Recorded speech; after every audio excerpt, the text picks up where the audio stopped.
My wife earned top salesperson at her father's company. At dinner, she humiliated me. How does it feel watching me succeed while you do nothing? Everyone laughed. Don't be mad. I'm just teasing. I replied, teasing is fun. Want to hear mine? I own 77% of your company. And now you're fired. You ever been roasted alive at your own dinner table while wearing a suit that costs more than some people's monthly rent? Yeah, welcome to my Tuesday night. There I was, sitting in a $1,200 Tom Ford suit that fit like a dream, holding a glass of champagne that tasted like it came from a box with a spout, watching my wife Isabel bask in the glow of her latest achievement like she'd just discovered fire or invented the wheel or something equally groundbreaking. Spoiler alert, she'd hit a sales quota. Groundbreaking stuff, really. Call Stockholm. Someone deserves a prize. The Redwood Steakhouse was the kind of place where the waiters looked at you with thinly veiled judgment if you ordered your steak well done, and the lighting was so dim you needed a flashlight to read the menu. Everything screamed, I have money and I need you to know it. From the gold-trimmed plates to the chandelier that probably cost more than a kidney on the black market. Isabel had insisted we celebrate here because apparently, hitting your sales target at Daddy's company required the same level of fanfare as winning an Oscar or curing a disease. Isn't this amazing? Isabel practically squealed, her voice cutting through the ambient jazz music that was trying way too hard to be sophisticated. She was glowing, and I don't mean in that cute, I'm proud of myself way. I mean in that everyone needs to acknowledge my greatness immediately, or I might actually combust way.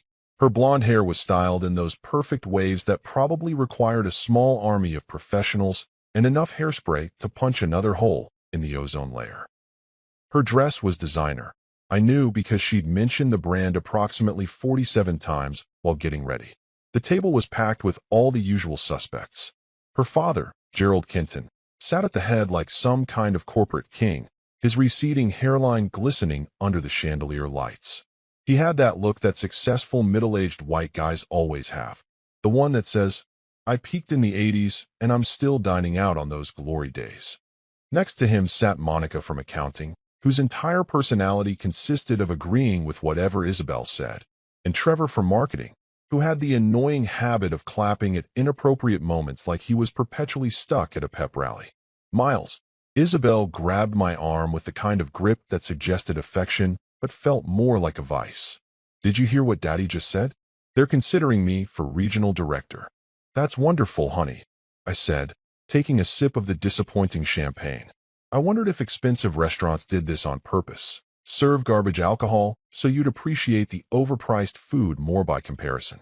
Some kind of psychological warfare disguised as fine dining. Considering, Gerald boomed, his voice carrying that particular authority that comes from never being told no.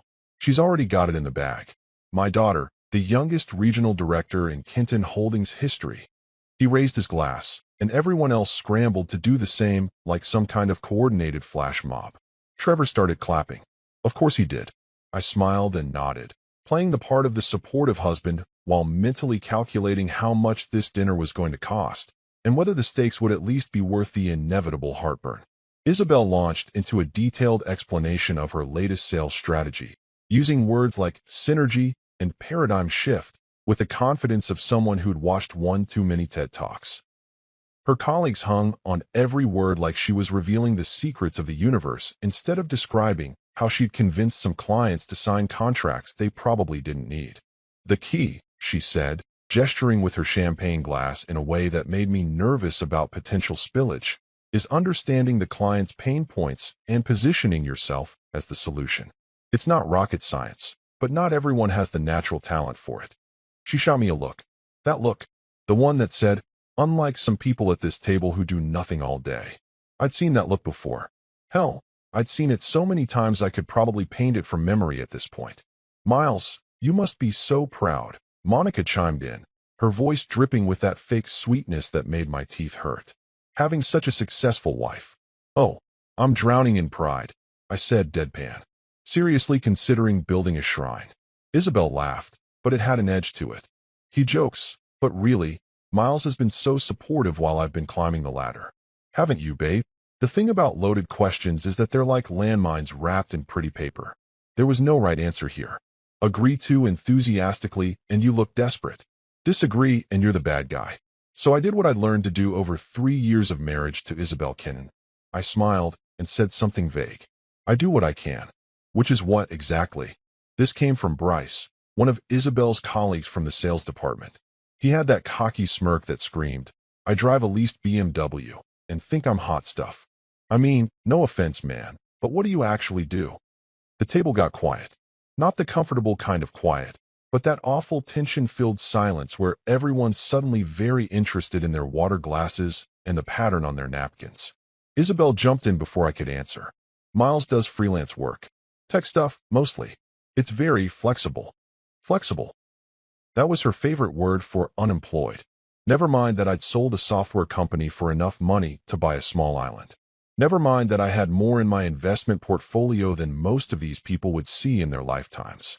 To Isabel and her father's circle, if you weren't grinding away in some corporate hellscape with a title and a corner office, you weren't actually working.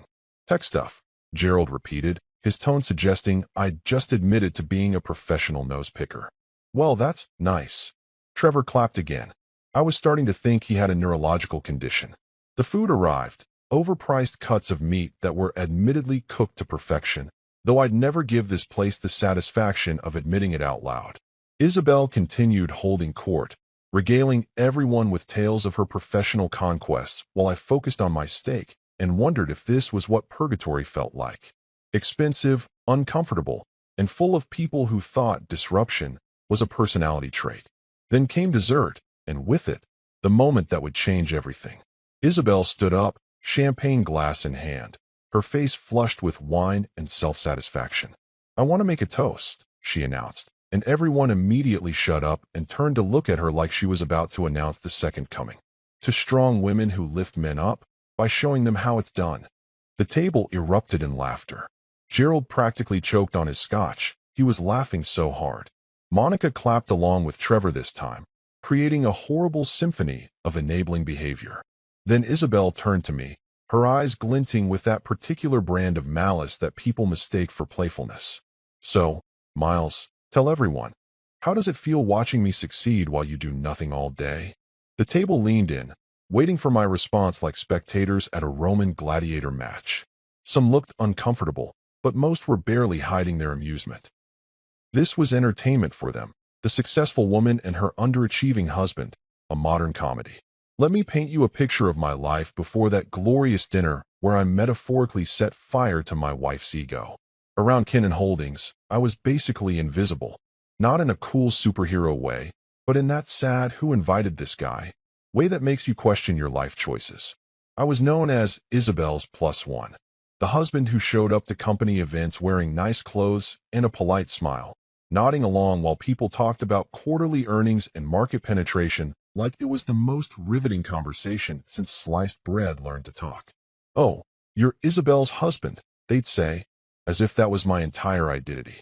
As if I'd been born fully formed from her rib cage or something, existing solely to be her accessory, her arm candy, her proof that even successful women can settle for men who apparently do nothing all day. The thing is, doing nothing is actually really hard when you're secretly running the entire operation from behind a curtain, like some kind of financial Wizard of Oz. But I'm getting ahead of myself. See, while everyone at Kinnan Holdings was busy treating me like I was some kind of kept man who spent his days playing video games in his underwear and living off his wife's success, I was actually the majority shareholder of the entire company. Yeah, you read that right. 77% ownership. I own more of Kinnan Holdings than Gerald Kinnan himself owned, which was hilarious considering the man's name was literally in the company title. How did this happen, you ask? Well, grab your popcorn because this story is better than anything Netflix has put out in the last 5 years. It started back when Gerald made some spectacularly stupid investment decisions that would make a gambling addict look fiscally responsible. The man had thrown company money at every trendy startup that came knocking, convinced he was going to be the next venture capital genius. Blockchain dog walking apps. Subscription services for artisanal air. I'm not making this up. He literally invested in a company that sold premium air from exotic locations in fancy bottles. Like Goop, but somehow even more ridiculous. Naturally, all these brilliant investments tanked harder than the Titanic, and suddenly Kenton Holdings was bleeding money faster than I go through coffee on a Monday morning. The company was circling the drain, making gurgling sounds that accountants have nightmares about. Banks were calling. Creditors were getting aggressive. Gerald was sweating through his expensive suits and probably developing an ulcer the size of Texas. This was around 2017, back when I still had hope that my marriage to Isabel might actually be based on mutual respect instead of her viewing me as some kind of pet rock she kept around for tax purposes. I'd recently sold a software company I'd built from scratch, a little cybersecurity firm that had caught the attention of some major players in Silicon Valley. Nothing too flashy, just a solid piece of technology that solved actual problems instead of being some vaporware nonsense designed to separate venture capitalists from their money. The sale had netted me enough cash to retire comfortably and maybe buy a small yacht, or a large house, or several lifetimes worth of therapy to deal with my in-laws. But I wasn't the retiring type, and I definitely wasn't the yacht type. I was more the let's see how this plays out type, which is probably why I ended up in this mess in the first place. Gerald came to me one night, sweating and desperate, like a guy who just realized the house was on fire and he'd left his pants inside. He pulled me aside at some family dinner, probably one where Isabel had spent 3 hours telling everyone about her latest sales achievement, and asked if we could talk privately. We ended up in his home office, which was decorated like a movie set version of what rich people think rich people's offices should look like. All dark wood and leather chairs, and those weird crystal decanters that no one actually uses, but everyone has. "Miles," he said, pouring himself a generous glass of scotch that probably cost more than my first car, "I need your help." Now, Gerald had never needed my help with anything before. He'd made it pretty clear over the years that he viewed me as roughly equivalent to the furniture, present, occasionally useful, but not worth much conversation. So hearing him admit he needed me was like watching a cat ask a mouse for directions. "What kind of help?" I asked, genuinely curious about what could make a man like Gerald Kenton humble himself enough to ask his underachieving son-in-law for assistance. That's when he laid it all out. The bad investments, the mounting debt, the creditors circling like sharks who'd smelled blood in the water. Kenton Holdings was in serious trouble, the kind of trouble that ends with bankruptcy proceedings and liquidation sales. He needed a silent investor, someone who could inject enough capital to stabilize the ship while he figured out how to stop it from sinking completely. "I can't go public with this," he said, his voice cracking slightly. "If the board finds out how bad it really is, they'll force me out. If our clients find out, they'll jump ship. I need someone I can trust, family, who can help without making waves." Family. That was rich, considering he'd spent the last few years treating me like I was a stray dog Isabel had brought home. But I'm not petty. Okay, I'm extremely petty, but I'm also a businessman, and I could see an opportunity when it slapped me in the face with a balance sheet. "What are you offering?" I asked. He offered shares. Lots of them. Controlling interest, actually, in exchange for enough cash to pay off the immediate debts and keep the lights on while he restructured. He was desperate enough to give away the kingdom to save it, probably assuming I'd be a passive investor who'd just cash dividend checks and stay out of the way. I accepted, obviously, but here's where it gets interesting. I didn't just become a shareholder. I became the shareholder with majority control of the entire operation. And I did it through a series of holding companies and shell corporations that would make an offshore tax haven look simple. This is where Priya came in. Priya Sharma was my accountant, and calling her just an accountant was like calling Michelangelo some guy who painted. This woman could make money disappear and reappear in different places like she was doing magic tricks with spreadsheets. She had more letters after her name than most people have in their entire name, and she approached tax law the way a chess grandmaster approaches a tournament, with ruthless efficiency and zero mercy. "You want to own this company without anyone knowing you own it?" she asked when I explained the situation. "That's basically my favorite thing to do."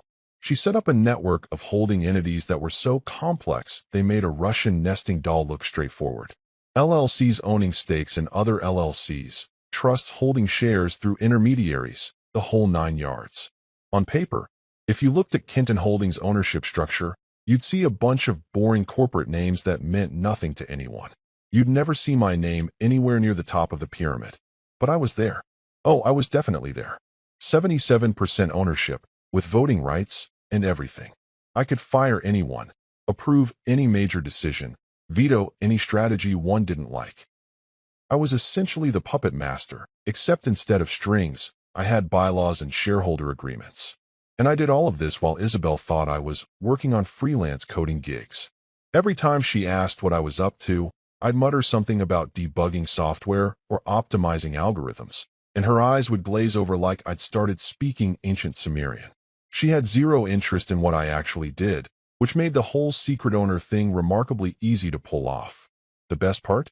Gerald knew I owned the majority stake, but we'd structured the agreement so that he could still run the company day to day as long as everything stayed profitable.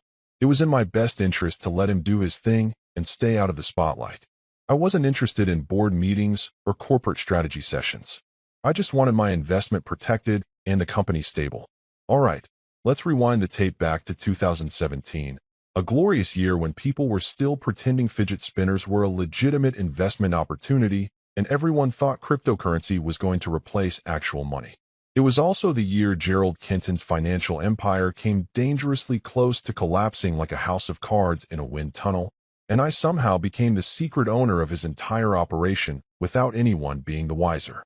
Picture this. It's a Tuesday afternoon in March, and I'm sitting in my home office, which was really just the spare bedroom that Isabel had reluctantly let me convert into a workspace after I promised to keep it neat and professional looking in case we had guests. Like anyone was going to give a tour of my office. And here's where Miles pretends to work while I carry this household.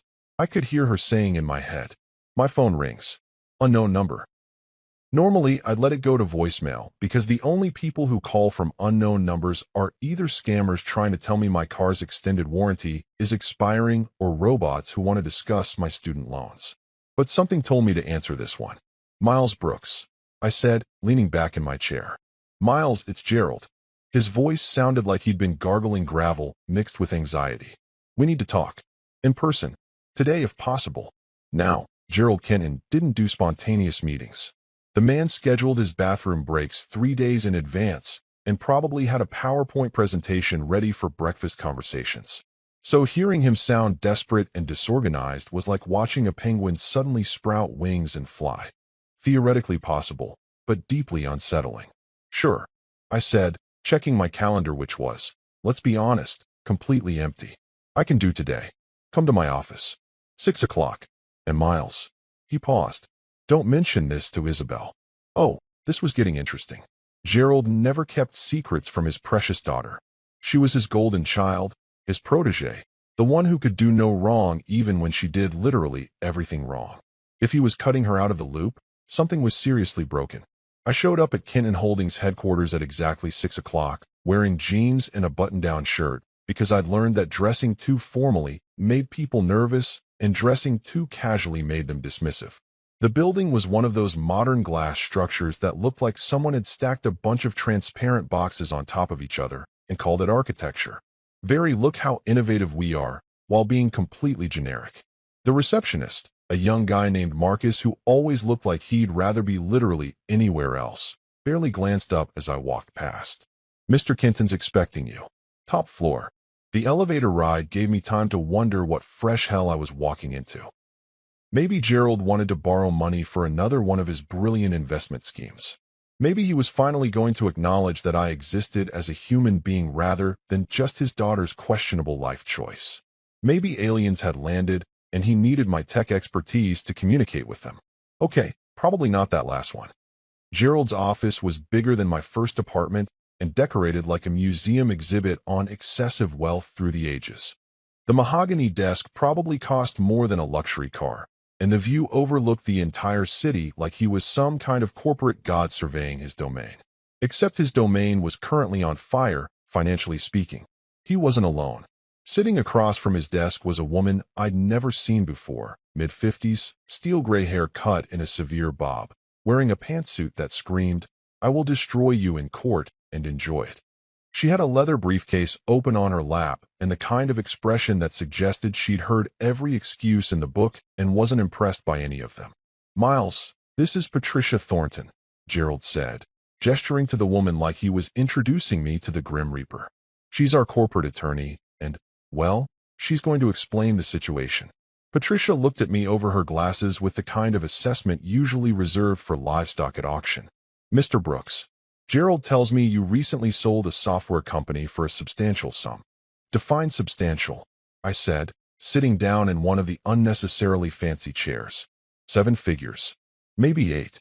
Her tone suggested she already knew the exact number, probably down to the cent. Let's say I did all right for myself, I replied, not about to give away information for free. She opened her briefcase and pulled out a folder thick enough to kill someone if you threw it hard enough. Kenton Holdings is in financial distress. Severe distress. Mr. Kenton made several high-risk investments over the past 18 months that have failed to generate returns. In fact, they've generated losses. Significant losses. How significant are we talking? I asked, though I was starting to get the picture. $23 million. Gerald's voice came out like a confession at a priest's booth. Give or take. I tried not to choke on my own saliva. 23 million? That wasn't a bad investment. That was a catastrophic failure of judgment on a scale that should come with criminal charges. Jesus, Gerald, I said. What did you invest in? A scheme to sell ice to penguins. Various ventures. Patricia cut in smoothly. Blockchain applications, emerging market funds, several tech startups that promised revolutionary disruption. She said revolutionary disruption, the way most people say horse manure. Let me guess, I said. None of them actually disrupted anything except your bank account. Gerald had the decency to look embarrassed. His face was doing this weird purple-red thing that suggested his blood pressure was probably spelling out SOS in Morse code. I thought I was diversifying our portfolio, positioning us for future growth. Every analyst said tech was the place to be. Every analyst also said Pets.com was going to change the world, I pointed out. Look how that turned out. Patricia clearly liked me, or at least appreciated that I wasn't sugarcoating things. A tiny smile flickered across her face before she went back to being professionally terrifying. The point is, Mr. Brooks, the company is now carrying substantial debt. We've managed to keep it quiet so far, but creditors are getting aggressive. If word gets out, clients will panic, employees will jump ship, and the whole operation will collapse. And you want me to do what exactly? I asked, though I was pretty sure I knew where this was going. Save it, Gerald said flatly. I need someone I can trust to inject capital and take on the debt. Someone who won't blab to the board or the press or turn this into a public spectacle. Someone like family, Patricia added, and the way she said it suggested she thought this whole plan was somewhere between questionable and insane. I sat back and pretended to think about it, even though my brain was already doing backflips and calculating possibilities. This was an opportunity gift-wrapped and delivered to my doorstep.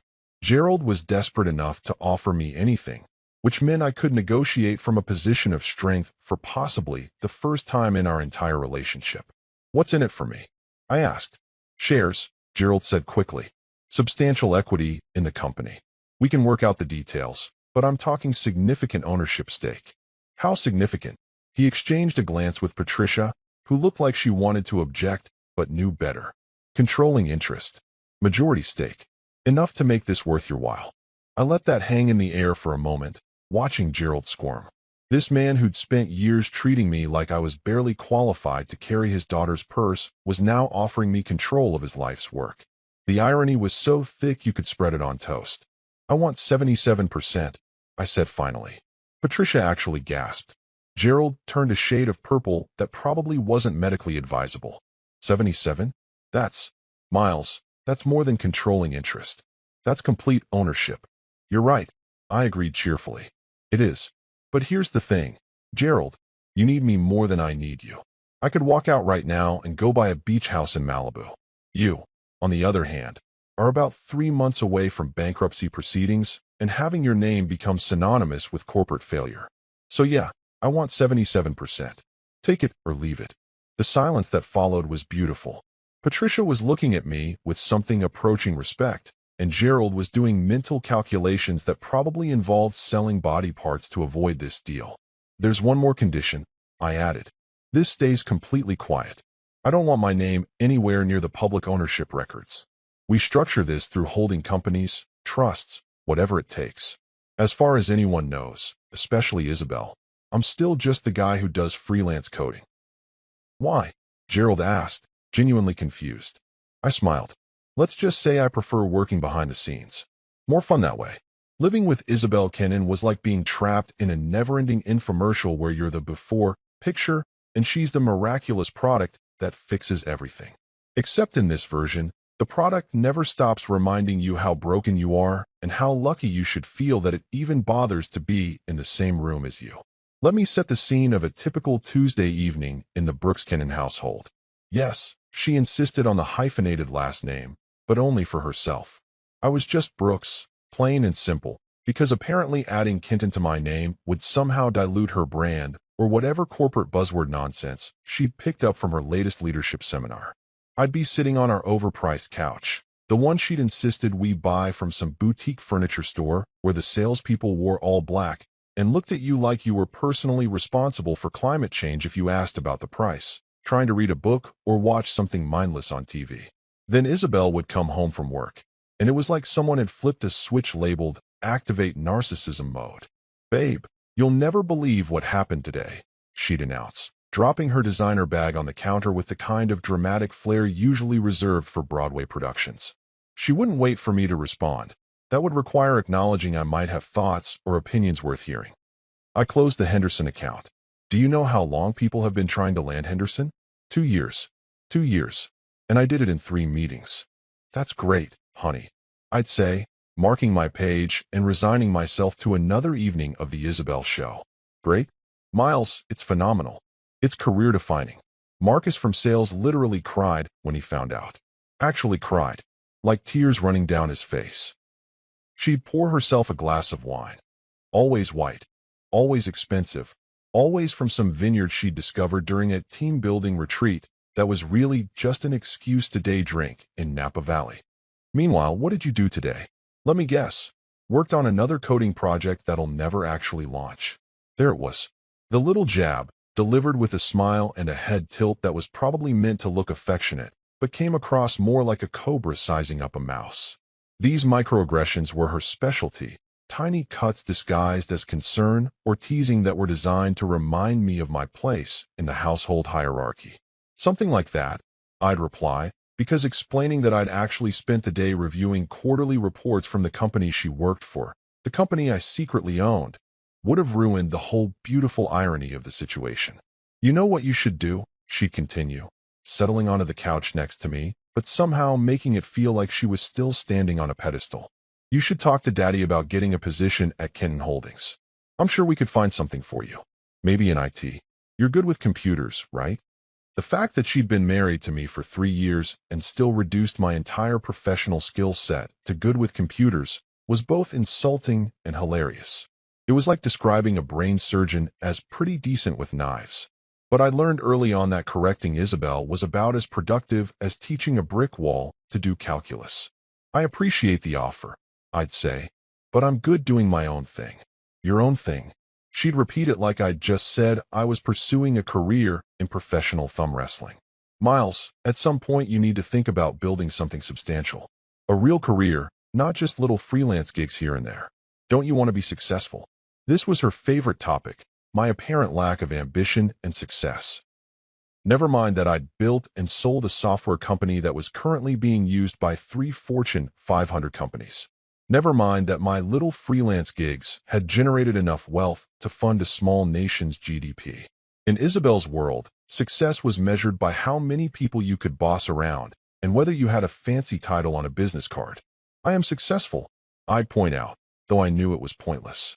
I mean successful like me, babe. She'd pat my leg in that condescending way that made me want to dump her wine on the expensive couch just to watch her freak out. Look, I'm not trying to be mean. I just want you to reach your full potential. Not everyone can be a high achiever like me, and that's okay, but you could at least try to do something with your life. The irony was so delicious I could taste it. Here was Isabel, lecturing me about success and ambition, while every dollar of her precious salary technically came from me. The company she worked for? I owned it. The bonuses she bragged about? Funded by my capital injection. The fancy office she loved so much. I could redecorate it as a ball pit if I wanted to. But I never said any of this. Instead, I'd smile and nod and let her believe she was the breadwinner, the successful one, the person carrying our household to greater heights while I coasted along on her coattails like some kind of professional mooch. Dinner conversations were particularly excruciating. Isabel had this habit of turning every meal into a TED Talk about her latest professional triumph. She'd detail every meeting, every email, every strategic decision like she was narrating the director's cut of her own biopic. So then I told the client, she'd say, gesturing with her fork in a way that made me fear for the integrity of our dining room walls, that if they wanted market penetration, and I mean real penetration, not the half-hearted stuff their previous vendor was giving them, they needed to trust our process. And you know what? They ate it up. Signed a 3-year contract on the spot. Market penetration. I'd repeat, trying not to laugh at how seriously she took business jargon that sounded like it came from a corporate Mad Libs game. It's about understanding the landscape, Miles. Positioning yourself as indispensable. Creating value propositions that resonate with stakeholder priorities. She'd look at me expectantly, like she was a teacher waiting for the slow student to grasp basic addition. Do you understand what I'm saying? Every word. I'd lie, sipping my water and wondering if this was what purgatory felt like. Her father wasn't much better. Gerald would call at least twice a week, and every conversation would somehow circle back to Isabel's achievements and my apparent lack thereof. Miles, my boy. He'd boom through the phone speaker because Isabel always put him on speaker whether I wanted her to or not. You should come by the office sometime. See how a real company operates. Might give you some ideas for your little projects. My little projects. Right. The projects that currently kept his company solvent and prevented him from having to explain to his board why he'd bet the farm on a subscription service for artisanal air. The worst part was watching Isabel with her co-workers at company events. I'd get dragged along to happy hours and networking mixers, standing awkwardly by the bar, while Isabel held court like some kind of corporate celebrity. Her colleagues would fawn over her, laughing too loud at her mediocre jokes and agreeing with her most basic observations like she'd just discovered gravity. Isabel, that insight about client retention is brilliant. Monica from accounting would gush, her eyes wide with manufactured admiration. Oh, it's just common sense. Isabel would reply with false modesty that fooled absolutely no one. You just have to think strategically about relationship management. Meanwhile, I'd be standing there holding a beer and trying to remember why I'd thought marriage was a good idea in the first place. Sometimes people would acknowledge my existence with awkward small talk that felt like they were fulfilling some kind of social obligation. So, Miles, Trevor from marketing once asked me, nursing his third craft IPA, what's it like being married to such a powerhouse? It's like living with a hurricane. I'd replied honestly. Loud, destructive, and you never know when it's going to hit. He'd laugh like I was joking. I wasn't. But here's the thing about living this bizarre double life. It gave me perspective. While Isabel was busy climbing her ladder and measuring her worth in sales quotas and quarterly bonuses, I was playing a completely different game.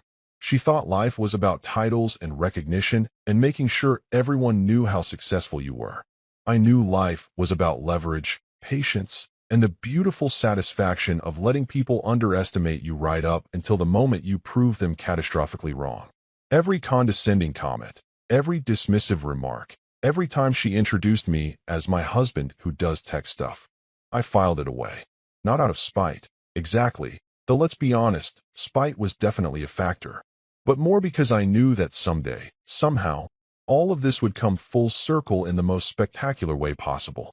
The invitation to Isabel's Top Salesperson Award Celebration Dinner came exactly the way you'd expect from someone whose ego required its own zip code, via a group text message that she'd somehow managed to make sound like a royal decree. Dinner this Saturday at Redwood Steakhouse.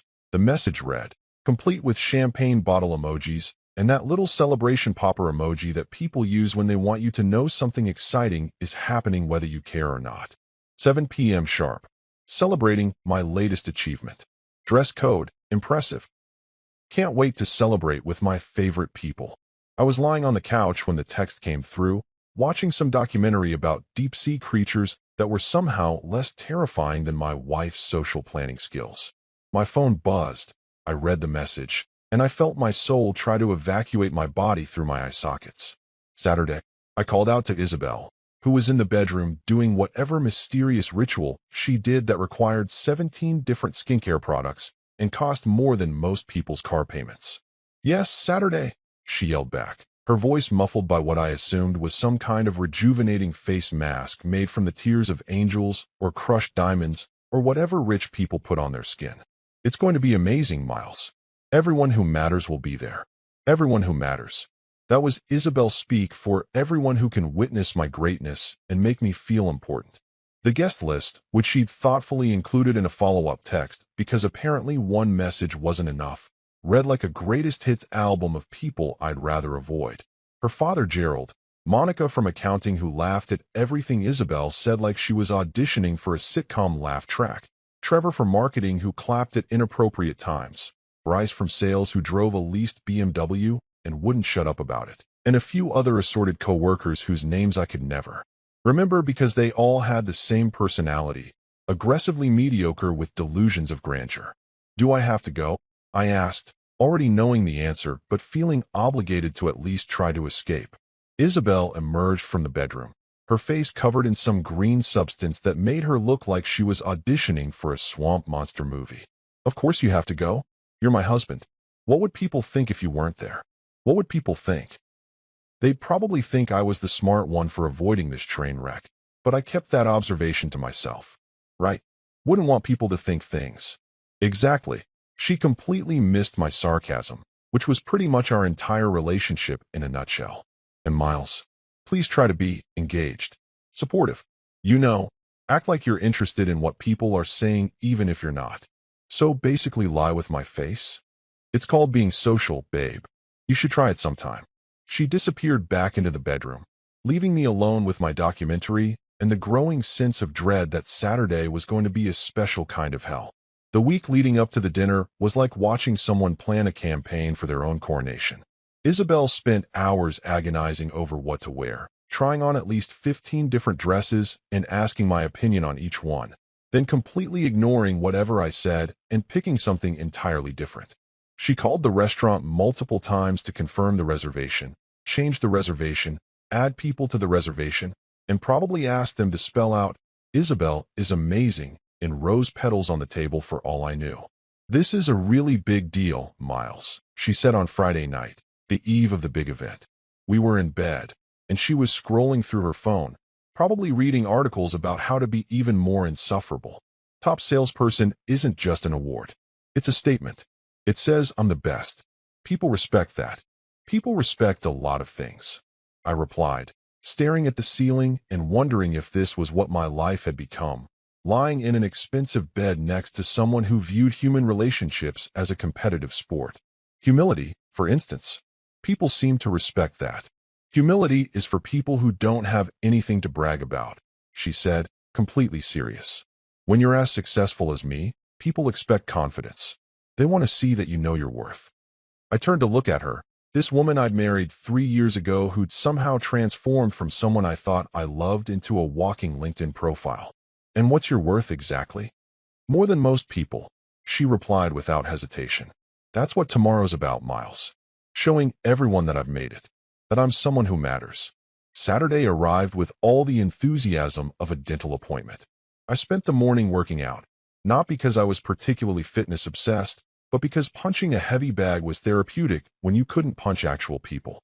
Then I showered, shaved, and pulled out the Tom Ford suit that Isabel had insisted I buy for important occasions. The thing had cost $1,200, which felt like highway robbery for something that was essentially fancy fabric sewn together. But Isabel had been adamant. "You need to look the part," she'd said when we bought it. "My husband can't show up to important events looking like he shops at Target." I actually liked Target, but pointing that out would have started an argument that lasted longer than most Marvel movies. So I just handed over my credit card and tried not to think about how many actually useful things I could buy for $1,200. Getting ready for the dinner felt like preparing for battle. I put on the suit, fixed my tie in the mirror, and stared at my reflection wondering when exactly my life had become an elaborate performance piece.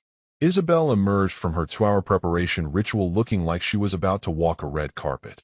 Hair perfectly styled, makeup flawless, wearing a dress that probably cost more than most people's monthly rent.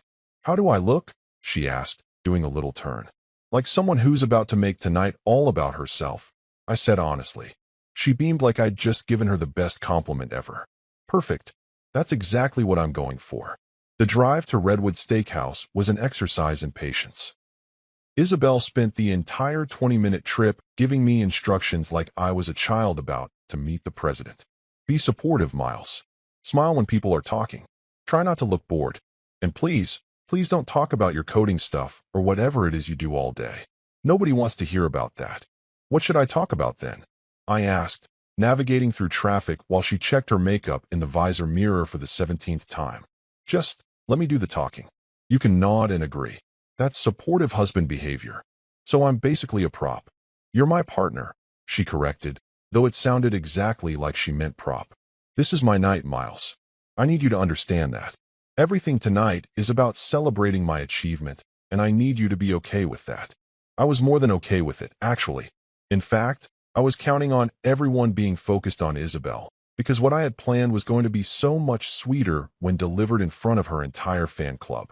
We pulled into the restaurant parking lot, and I could see it through the windows. All gold accents and dim lighting. The kind of place that charged $40 for a steak and called it market price, so you felt too embarrassed to ask how much it actually cost. There were already a few cars I recognized. Gerald's Mercedes, Monica's Lexus, Trevor's Prius that he'd somehow convinced himself was making a difference. Remember, Isabel said as we got out of the car, smoothing down her dress one more time. Be supportive. Be engaged. Be the husband I need you to be tonight. Don't worry, I said, offering her my arm as we walked toward the entrance. I'm going to be exactly the husband you deserve. She smiled, completely missing the difference between what she needed and what she deserved. The hostess greeted us like we were visiting dignitaries, which probably had more to do with the amount of money Isabel had spent on this reservation than any actual importance we held in the world. The table at Redwood Steakhouse looked like it had been designed by someone who thought more is more was a legitimate design philosophy. There were enough wine glasses per person to suggest we were either professional sommeliers or functioning alcoholics. Candles that flickered dramatically like we were in some kind of gothic romance novel, and centerpieces made of flowers I couldn't name, but probably cost more than my first car. Gerald sat at the head of the table naturally, because of course he did. In his mind, every table was his table, every room was his stage. Every conversation was an opportunity to remind everyone that he'd built an empire. Never mind that said empire had been hours away from foreclosure before I'd swooped in like some kind of financial superhero. Monica had positioned herself directly next to Isabel, ready to laugh on cue like a trained seal at SeaWorld. Trevor was already 3 drinks in and looking like he might start clapping at any moment. Bryce was talking loudly about his BMW's new features to anyone unfortunate enough to make eye contact with him. And there I was, sitting in my $1,200 suit, sipping champagne that tasted like regret mixed with fermented grapes, watching this circus unfold while everyone pretended they couldn't see the invisible target painted on my back. The dinner started off predictably enough. Appetizers arrived, tiny portions of food artfully arranged on plates the size of frisbees, the kind of pretentious cuisine where you needed a magnifying glass to find what you were supposed to eat. Everyone made appropriate noises of appreciation, because at places like this, you weren't allowed to admit that you were paying $30 for 3 shrimp and a decorative leaf. This is divine, Monica declared, holding up a piece of something that might have been bread or possibly drywall. I couldn't tell. Isabel, you have such excellent taste in restaurants. I know, Isabel replied, not even pretending to be modest. I always know the best places. It's a gift, really. Gerald launched into a story about the first time he'd eaten at Redwood Steakhouse, back in the Stone Age, or whenever he thought the world began recognizing his greatness. Something about closing a major deal and celebrating with cigars that cost more than most people's weekly groceries. Everyone listened with rapt attention, or at least did a good job of faking it. I focused on my food, trying to calculate how much longer I had to endure this before I could execute my exit strategy. The thing about patience is that it's both a virtue and a special kind of torture. I'd been patient for years. Patient while Isabel belittled my work. Patient while Gerald treated me like sentient furniture. Patient while everyone in this company assumed I was some kind of unemployed loser riding on my wife's success. Tonight, that patience was finally going to pay dividends. Literally, the main course arrived with the kind of fanfare usually reserved for royal births. Waiters appeared like synchronized swimmers, placing enormous steaks in front of us with the solemnity of priests delivering communion. My steak was cooked perfectly, medium rare, seasoned just right, probably from a cow that had been raised on a diet of classical music and positive affirmations. I'd never admit it out loud, but it was actually incredible. Now this, Gerald announced, cutting into his steak with the confidence of a man who'd never been told no in his life. This is what success tastes like. Speaking of success, Isabel said, and I could see her winding up for what was about to be an extended monologue about herself. I wanted to thank everyone for being here tonight. This award means everything to me. Top salesperson isn't just a title, it's validation. It's proof that hard work, dedication, and raw talent pay off. Trevor started clapping. Monica joined in. Soon the entire table was applauding like Isabel had just announced she'd cured cancer instead of hitting a sales quota that was probably determined by throwing darts at a board. I couldn't have done it without the support of my amazing team, she continued, gesturing around the table like a politician working a crowd. And of course my family. She looked at Gerald with genuine affection, then turned to me with something that looked more like obligation. And my husband, Miles, who's been so supportive. In his own way. In his own way. Translation. He exists in the same house as me, and occasionally I remember he's there. Bryce, who'd been suspiciously quiet for the last 10 minutes, decided this was his moment to contribute. Isabel, you're an inspiration. Seriously, the way you closed the Henderson account, that was masterclass stuff. Some of us have been in sales for years and never pull off something that smooth. It's all about reading people, Isabel explained, warming to her favorite topic, herself. Understanding what they need before they even know they need it. It's almost instinctual for me at this point. The conversation devolved into what was essentially a corporate worship service, with Isabel as the deity and everyone else as devoted followers. They discussed her techniques, her strategies, her natural gift for sales like she'd been born with some kind of supernatural ability to convince people to sign contracts. I tuned most of it out, focusing instead on my steak and the mental countdown I'd been running since we sat down. Dessert was coming soon. After dessert would come the toast. And after the toast, well, that's when things were going to get interesting. Right on schedule, dessert arrived. Some kind of chocolate situation that probably violated several laws of physics with how rich it was. Isabel barely touched hers, too busy holding court and accepting compliments like she was at her own coronation. Then came the champagne. Real champagne this time, not the questionable stuff from earlier. Bottles of Dom Perignon that the restaurant had probably marked up by about 300% because they knew people at tables like ours weren't going to complain about the price. Gerald insisted on opening the first bottle himself, making a whole production out of it like he was launching a ship. Glasses were filled. Isabel stood up, her face flushed with wine and self-satisfaction, looking like someone who'd just conquered a small nation and was about to deliver a victory speech. I want to make a toast, she announced, and the table immediately fell silent because when Isabel Kenton wanted to make a toast, you shut up and listened or you'd hear about it for the next 6 months. To strong women who lift men up by showing them how it's done. The table erupted in laughter. Gerald practically snorted champagne out of his nose. Monica was laughing so hard she had tears running down her face, probably ruining whatever expensive mascara she was wearing. Trevor clapped and laughed simultaneously, which seemed physically difficult, but he managed it. I felt every eye at nearby tables turned toward us, drawn by the commotion. Other diners probably wondering what was so funny, or maybe judging us for being those people. The loud table that thinks the entire restaurant wants to hear their private jokes. Then Isabel turned to me, and I saw it in her eyes. That spark of malicious glee that people get when they're about to publicly humiliate someone and think it's going to be hilarious. So, Miles, she said, her voice carrying across not just our table, but probably to the kitchen staff. Tell everyone, how does it feel watching me succeed while you do nothing all day? The laughter intensified. Bryce was practically choking. Monica looked like she might need medical attention. Gerald was shaking his head with this grin that said, "Isn't my daughter just wonderfully bold? Don't be mad. I'm just teasing." Isabel added quickly, reaching over to touch my arm with her free hand, like that somehow made it better. like adding, "Just kidding," after an insult erased the insult. The table leaned in, waiting for my response. They expected me to laugh it off, maybe make some self-deprecating joke about being a kept man, play along with the narrative that Isabel was the successful one and I was just lucky to be in her orbit. Instead, I smiled. Not a fake smile, not a polite smile, but a genuine smile that probably should have warned everyone that something was very wrong. "Teasing is fun," I said casually, my voice calm and steady while my heart was doing victory laps in my chest. "Want to hear mine?"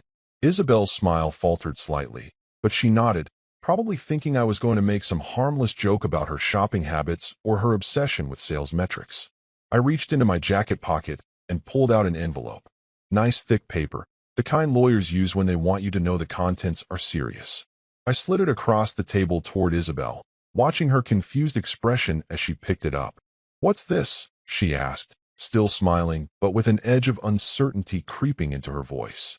"Open it," I suggested, taking a sip of my champagne because might as well enjoy the good stuff while delivering life-changing news. She opened the envelope, pulled out the documents inside, and I watched her face go through about 15 different emotions in 5 seconds. Confusion, disbelief, shock, horror, and finally landing on something that looked like her soul was trying to evacuate her body through her eye contact. "I own 77% of Kenton Holdings," I said conversationally, like I was discussing the weather or commenting on the quality of the bread. "Which means I own this company. Your company. Your father's company. And effective immediately, Isabel Kenenbrooks, you're fired." You could have heard a pin drop in the vacuum of space. The silence was so complete, so absolute, that I swear even the candles stopped flickering. Every face at the table had frozen in various states of shock, mouths hanging open, eyes wide, champagne glasses suspended halfway to lips. Monica looked like someone had just told her Santa Claus wasn't real. Trevor had finally stopped clapping. Bryce's smug expression had melted off his face like ice cream on hot pavement. And Gerald? Gerald looked like he'd just watched his entire world collapse in slow motion. But Isabel's face, oh, that was the masterpiece.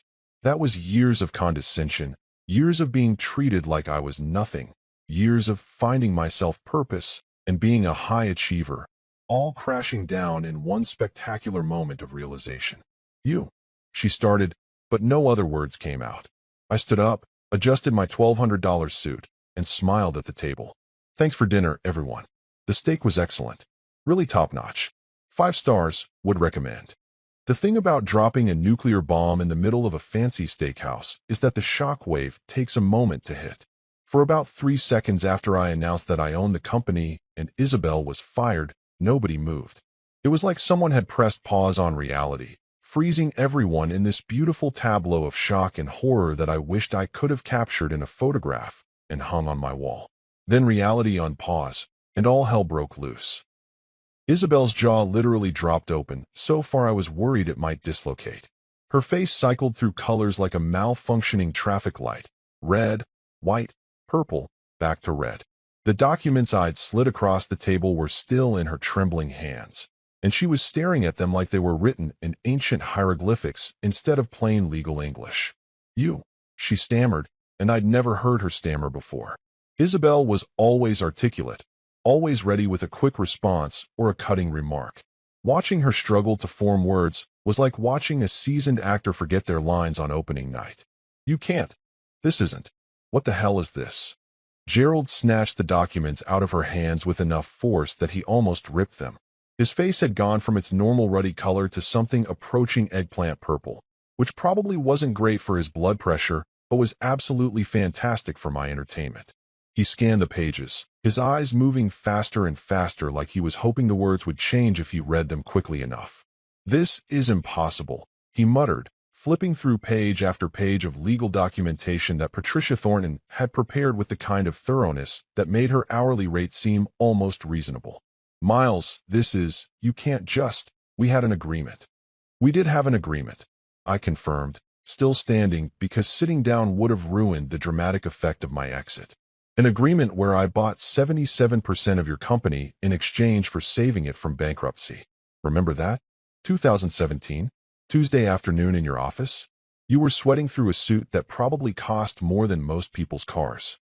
Monica had her hand over her mouth, like she was trying to physically prevent herself from screaming.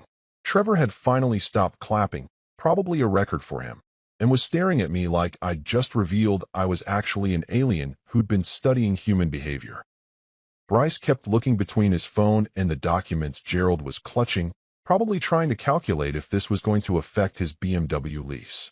But you said, Isabel's voice cracked, and for the first time since I'd known her, she sounded genuinely vulnerable instead of performatively emotional. You told me you were doing freelance coding. You said you were working on small projects. I was working on a project, I replied calmly, enjoying every syllable of this conversation more than I'd enjoyed anything in years. A really big project, actually. It was called secretly owning the company my wife works for while she spends 3 years treating me like an unemployed loser. It was very fulfilling work. Really satisfying. Miles, you can't fire my daughter. Gerald stood up so fast his chair actually tipped over backward, crashing to the floor with a bang that made the entire restaurant turn to look at our table. We were officially that table now, the one providing dinner theater for everyone else's entertainment. This is absurd. Patricia signed off on this. Patricia did more than sign off on it, I said. She structured the entire thing. Brilliant woman, by the way. You should give her a raise. Oh wait, I guess that's my call now, isn't it? A waiter approached nervously, probably wondering if he should call security or just let this soap opera play out naturally. Is everything all right here? Everything's perfect, I assured him. Just a small family discussion about corporate ownership and employment termination. Nothing to worry about. Although I will need a box for the rest of my steak. And the creme brulee, definitely don't want to waste that on bad company.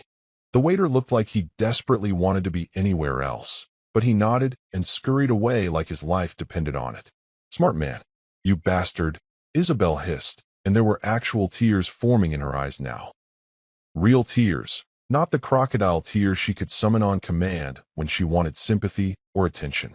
You've been lying to me for years. Years. What kind of husband does that? The kind whose wife spends every dinner bragging about her accomplishments while asking what it feels like to watch her succeed while he does nothing, I replied. That kind of husband.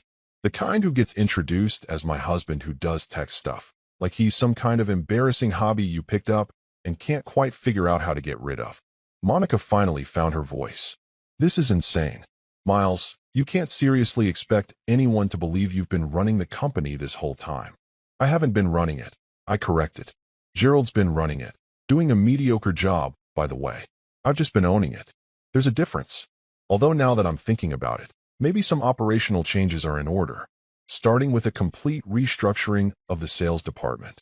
Trevor made a sound like a small wounded animal.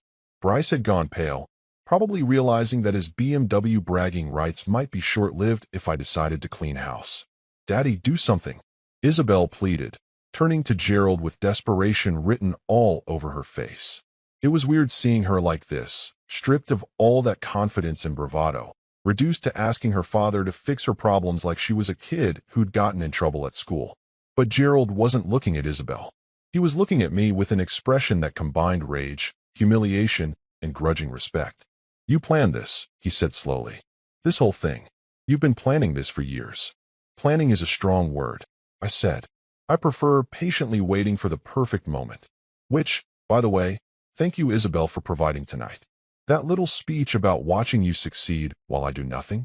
Chef's kiss. Couldn't have scripted it better myself. I'll sue you, Isabel threatened, though her voice lacked conviction. I'll take you for everything you have. Divorce, litigation, I'll destroy you. With what money? I asked reasonably. You just got fired, remember? And our prenup, which you insisted on, by the way, because you were so worried I'd try to take advantage of your family's wealth, protects my assets pretty thoroughly. Patricia looked it over. Very airtight. Great work on that, really. The color drained from Isabel's face as she remembered the prenup she'd made me sign before our wedding. The one she'd presented with such smugness because she was protecting her family's fortune from her underachieving husband. The irony was so beautiful I almost wanted to frame it. This is corporate warfare, Gerald blustered, though he deflated considerably. I'll call an emergency board meeting. We'll fight this. You can't just walk in and... The board answers to the majority shareholder. I interrupted. That's me. I am the board, essentially. Or at least, I control enough votes that your emergency meeting would be very brief and very disappointing for you. I picked up my glass of champagne, drained it, and set it back down on the table with a satisfying clink. Now, if you'll excuse me, I have a beautiful evening ahead of me. The city's lovely this time of night. Maybe I'll take a walk, enjoy my newfound corporate authority, think about which other employees have been spending the last few years being insufferable. Miles, wait. Isabel stood up, reaching for my arm. For a second, just a second, I almost felt bad. Almost. Then I remembered every condescending comment, every dismissive remark, every time she'd made me feel small so she could feel big. Don't touch me, I said quietly, pulling my arm away. You wanted to know what it feels like watching you succeed. Now you get to find out what it feels like to watch your world crumble. Enjoy the experience. I hear it builds character. I turned and walked toward the exit, leaving behind a table full of people whose entire understanding of reality had just been demolished. The waiter appeared with a bag containing my leftover steak and creme brulee. Bless him. I took it, tipped him $100 because none of this was his fault, and he'd probably just witnessed the most awkward moment of his serving career, and walked out into the night. The cool air hit my face like a blessing. Behind me, through the restaurant windows, I could see our table erupting in chaos. Isabel was crying, Gerald was yelling, Monica looked like she might faint, and Trevor was probably trying to figure out if clapping would help the situation. My phone started buzzing before I even reached my car. Isabel calling. I declined it. Gerald calling. Declined. Unknown number, probably one of the other dinner guests. Declined. By the time I got home, I had 20 missed calls and a voicemail from Isabel that was equal parts sobbing and rage. I listened to it while eating my leftover steak, which somehow tasted even better cold and accompanied by the sound of consequences finally catching up to 3 years of being treated like garbage. You're a monster. Her voice came through my phone, thick with tears and fury. How could you do this to me? To us? Everything I worked for, everything I built. I deleted the voicemail before she could finish. Everything she built was built on a foundation I'd paid for, with money she didn't know I had, while she'd spent every moment reminding me how little I'd accomplished. The creme brulee was excellent, by the way. 5 stars, would definitely recommend. Waking up the morning after you've publicly humiliated your wife and basically nuked her entire professional identity should probably feel worse than it did. Maybe I was supposed to feel guilty or conflicted, or at least mildly concerned about the emotional devastation I'd caused. Instead, I woke up feeling like I'd just had the best night's sleep in 3 years, which probably said something unflattering about my character, but honestly, I was okay with that. The first sign that my life had fundamentally changed came when I opened my front door to grab the newspaper. Yes, I still got an actual physical newspaper because I'm apparently 80 years old at heart, and found a guy with a camera standing on my lawn like that was a completely normal place for him to be at 7 in the morning. Mr. Brooks, he shouted, raising his camera like he was photographing a celebrity instead of a guy in pajama pants and a college t-shirt that had seen better days. Can you comment on your hostile takeover of Kenton Holdings? Hostile takeover. I called back, shielding my eyes from the morning sun. It wasn't hostile. It was extremely friendly. I smiled the whole time. That's the opposite of hostile. He kept snapping photos like I was about to do something newsworthy instead of just standing there looking confused about why there was a photographer on my lawn. What about your wife? Sources say she's devastated. Sources should mind their own business, I replied, grabbing the newspaper and retreating back inside before he could ask any more questions. Through the window, I could see there were actually 3 photographers now, plus a woman with a microphone who'd appeared from somewhere. They were camped out like paparazzi waiting for a celebrity scandal, which I guess technically this was, just on a much smaller and significantly less glamorous scale. My phone had blown up overnight. Not literally, though given how hot it was getting from all the notifications, spontaneous combustion seemed possible. Text messages from numbers I didn't recognize, emails from business reporters, LinkedIn requests from people who probably wanted to write exposés about the silent shareholder, which, by the way, was apparently what business blogs were calling me now. I made coffee and opened my laptop, curious to see what the internet had decided about my life choices. The first article I found was on some tech business blog called Silicon Valley Insider or Tech Money Matters, or something equally generic. The headline read, Silent shareholder reveals majority stake in stunning dinner revelation. Stunning dinner revelation. Like I'd announced the second coming of Christ instead of just firing my wife in front of her dad and coworkers. But I had to admit, the article itself was pretty entertaining. Some journalist named Marcus Chun had somehow gotten wind of what happened, probably from one of the dinner guests who'd immediately called every news outlet they could think of and had written this breathless piece about corporate intrigue and hidden ownership structures. Miles Brooks, previously known only as the husband of top salesperson Isabel Kenton, shocked the business community yesterday by revealing he owns 77% of Kenton Holdings. The article began. Sources at the dinner describe a scene of absolute chaos and unprecedented drama when Brooks produced legal documents proving his majority stake in the company. Sources at the dinner. That was a fancy way of saying people who were there and immediately ran to social media to talk about it. I scrolled through the comments section, which was always a mistake, but I couldn't help myself. This is the most savage thing I've ever heard. One comment read, Imagine getting roasted by your own wife and then just casually firing her in front of everyone. Legend. Another comment, If this is real, this guy played the longest game in history. Respect. And my personal favorite, plot twist of the century. Someone get Netflix on the phone.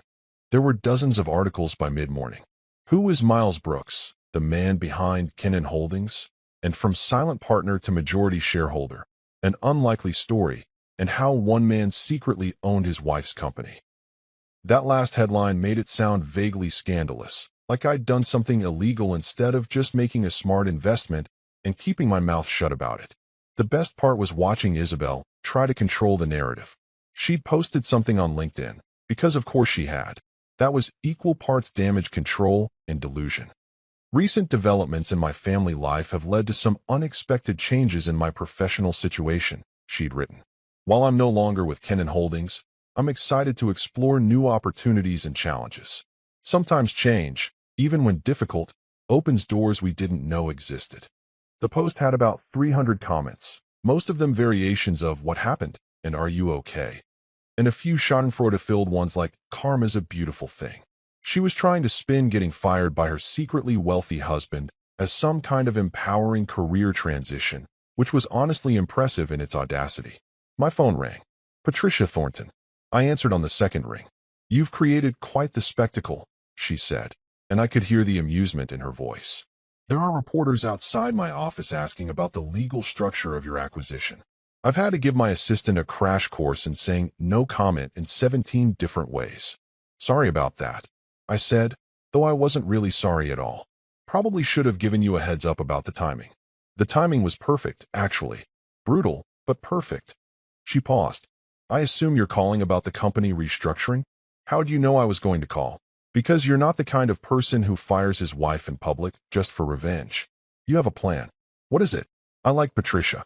She was smart, efficient, and didn't waste time pretending business was anything other than strategic warfare with better suits. I want a clean house, I told her, starting with a new CEO.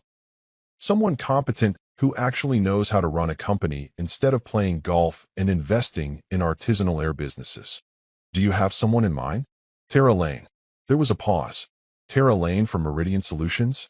The woman who fired an entire department before her morning coffee. That's the one.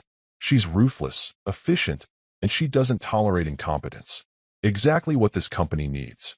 She's also expensive, Patricia warned. Her salary requirements are going to be substantial.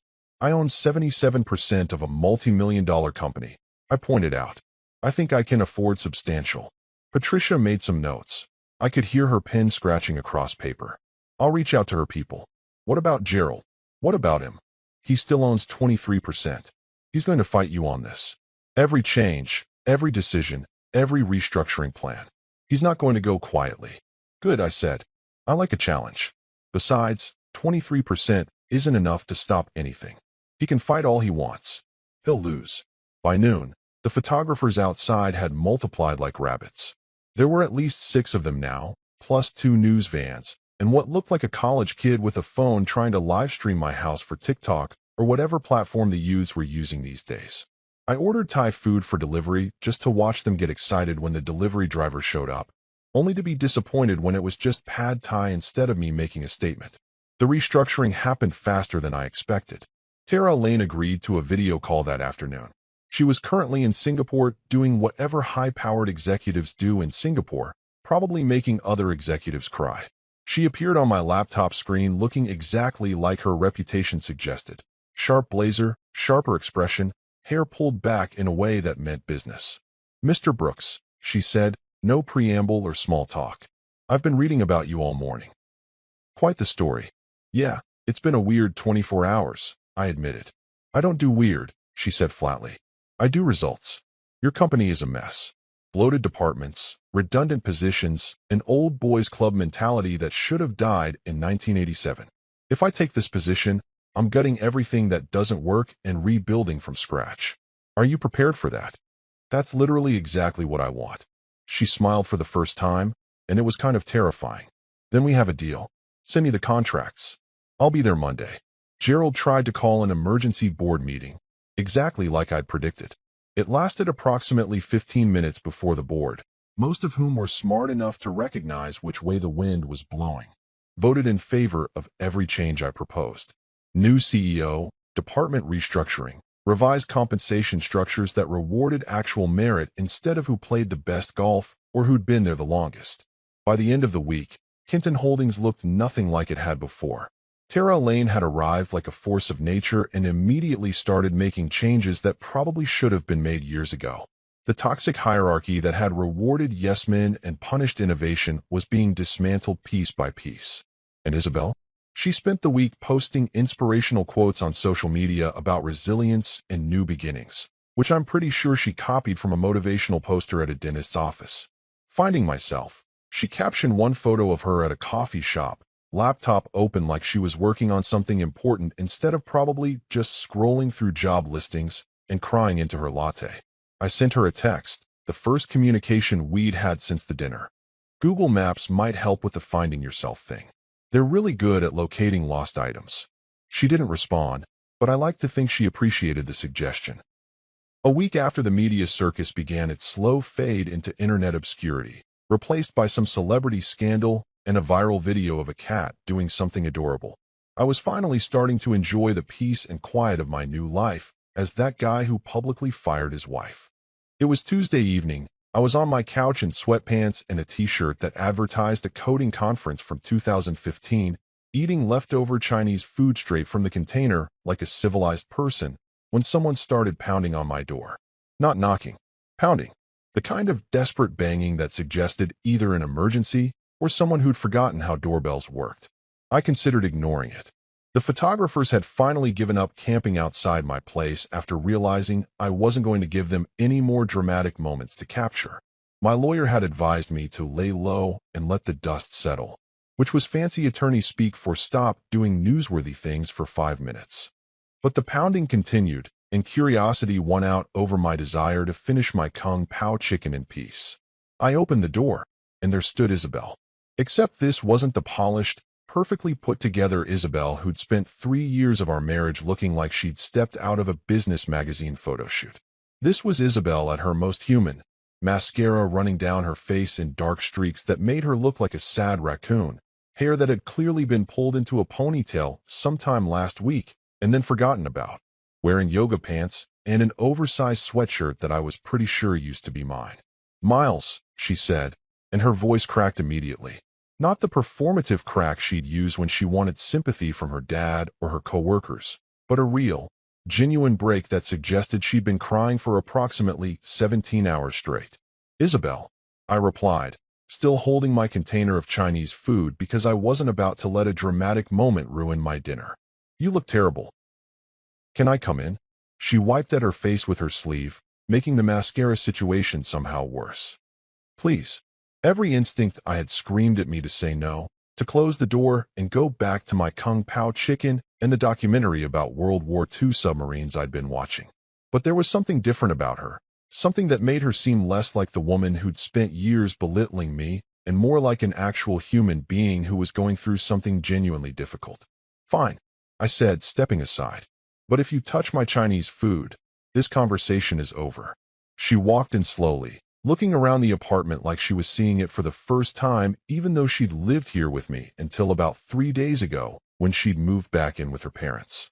Her parents' place, by the way, was a mansion in the suburbs with enough rooms that they could probably forget she was there for days at a time. I made a mistake, she said, standing in the middle of my living room like she wasn't sure if she was allowed to sit down. Which one?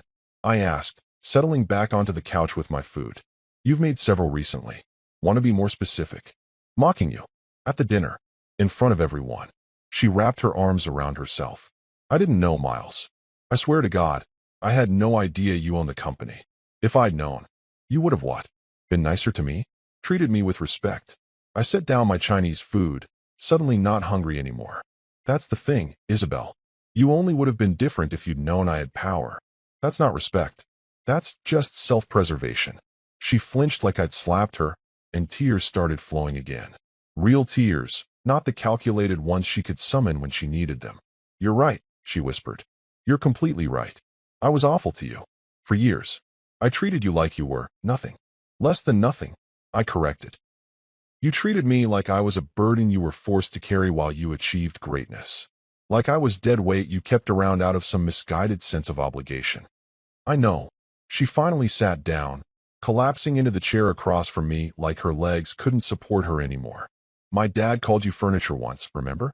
At that 4th of July barbecue? He said you were like a nice ottoman, present but not particularly useful. And I laughed. I remembered. I'd been standing right there, holding a plate of potato salad, pretending I hadn't heard it while Gerald and Isabel had their little bonding moment at my expense. That's the thing about pride, I said, leaning back against the couch cushions. It's blind and loud. Like karaoke at a funeral. You were so busy performing your success, proving to everyone how amazing you were, that you never stopped to think about who you were stepping on to get there. I'm sorry, she said, and for once in our entire relationship, it sounded genuine. I know that doesn't fix anything. I know I destroyed what we had, but I needed you to know that I see it now. I see what I did, what I became. We sat in silence for a moment. The documentary about submarines was still playing quietly in the background, something about torpedo technology that seemed wildly inappropriate for this conversation. Are you asking for forgiveness? I asked finally. She looked up at me, her mascara-stained face vulnerable in a way I'd never seen before. I don't know if I deserve it. You probably don't, I agreed. But that's not really the question, is it? The question is whether I'm ready to forgive you. Are you? I smiled, but it wasn't cruel. It wasn't the triumphant smile from the restaurant or the satisfied smirk I'd worn all week while watching her world crumble. It was just tired. Maybe someday, Isabel. But right now, I'm busy doing nothing. She laughed. Weakly, through her tears, but she laughed. And for the first time in our entire relationship, it sounded real. 6 months later, I was standing in a ballroom that probably cost more to rent for one night than most people made in a year, wearing a tuxedo that actually fit properly this time. No thanks to Isabel's fashion advice, obviously, and watching Kenton Holdings' transformation play out in real time like some kind of corporate redemption arc. The charity gala was Tara Lane's idea. Community engagement, she'd called it, which was corporate speak for, let's throw a fancy party, invite rich people, and convince them to donate money to good causes while eating overpriced food and pretending we're all making a difference. But honestly, it was working. The event had raised over $2 million for local education programs, and I hadn't even needed to threaten anyone's employment to make it happen. The company itself had undergone a metamorphosis that would have made a butterfly jealous. Tara had gutted every toxic department, replaced the old guard with people who actually knew what they were doing, and implemented a merit-based system that rewarded competence instead of ass-kissing. Profits were up 23%. Employee satisfaction had skyrocketed.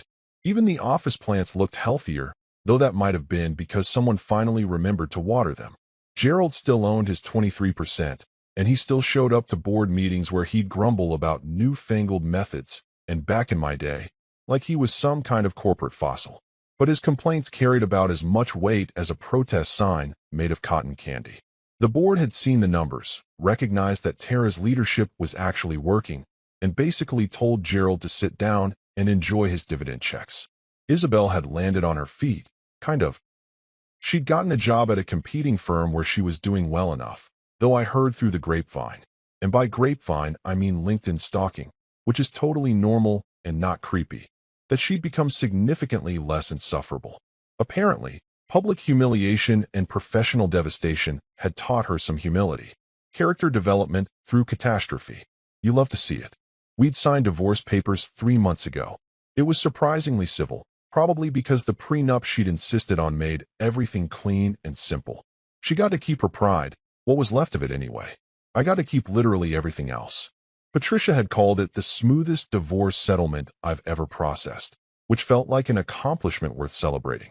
I was nursing a glass of scotch, the good kind, not the stuff that tastes like burning regret, when a young woman approached me. She couldn't have been more than 25, wearing a black dress and an intern badge that identified her as Jessica Chun, marketing. "Mr. Brooks?" she said, her voice carrying that nervous energy of someone who'd psyched themselves up for this conversation and was now committed to seeing it through. "I'm so sorry to bother you, but I just wanted to say thank you." "Thank me?" I raised an eyebrow. "For what? I haven't done anything." She laughed like I'd made a joke instead of stating a fact. "That's not what everyone says. Since you took over and brought in Ms. Lane, the whole culture has changed. People actually want to come to work now. We have mentorship programs and real training, and nobody's getting promoted just because they golf with the right people." "That's all Tara," I said honestly. "She's the one doing the heavy lifting. I just sign checks and show up to events wearing uncomfortable shoes."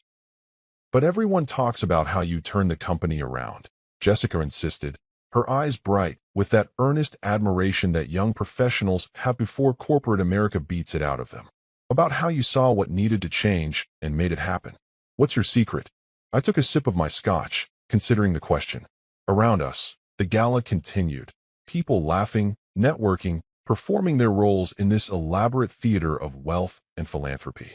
A string quartet played something classical in the corner. Waiters circulated with trays of food that was too fancy to actually be filling. "You want to know the real secret?" I asked, leaning in slightly like I was about to reveal the meaning of life.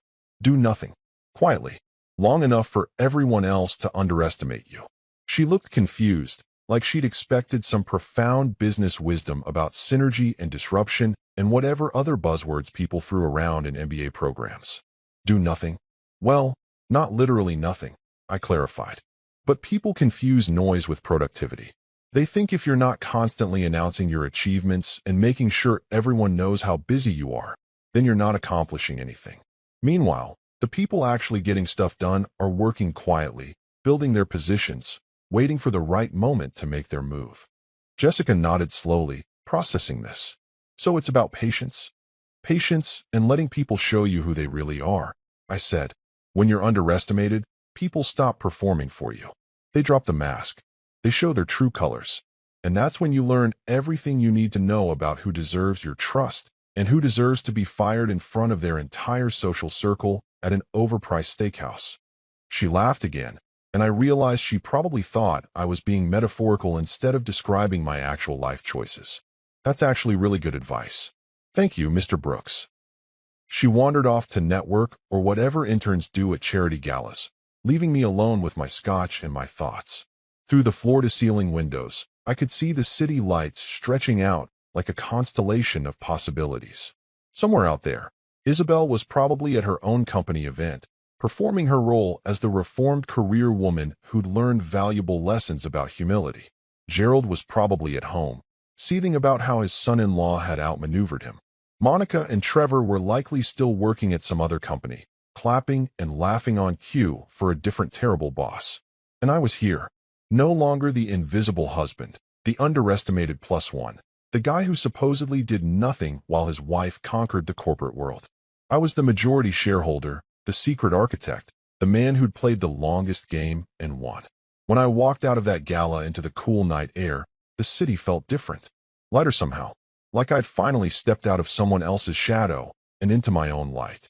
They'd once laughed at me for doing nothing, mocked me for my lack of ambition, treated me like I was furniture that occasionally needed feeding. Now they worked for the guy who does it best.